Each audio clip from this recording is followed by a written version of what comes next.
yapalım.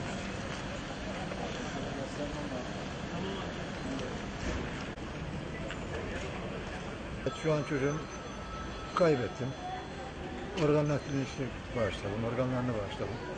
Annesi geldiğimizde aslında attı gitti. Başka bir şey de diyemiyorum. Diyemeyeceğim de amcalar konuştuk. Ben dayanamıyorum. Bana şu caniyi verin sadece.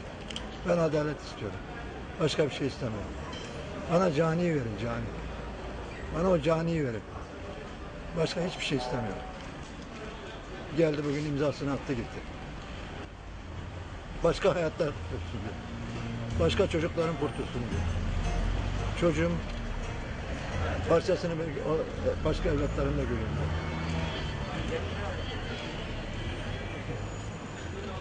Konuşamıyorum. Amcalarıyla konuşuyorum. Ateş düştüğü yeri yakıyor arkadaşlar. Ne diyebiliriz ki? Bayram sen de gel Bayram.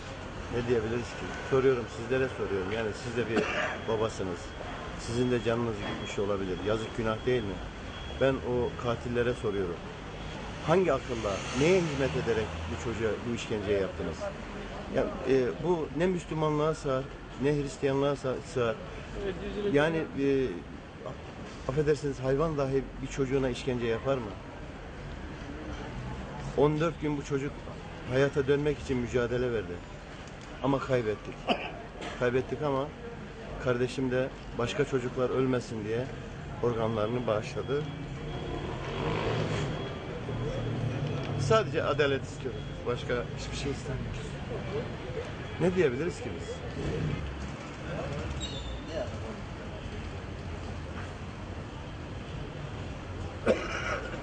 Var olmuşlar, organlarını alıyorlar. Üretlerini falan aldılar. İstanbul'dan uçak geliyor.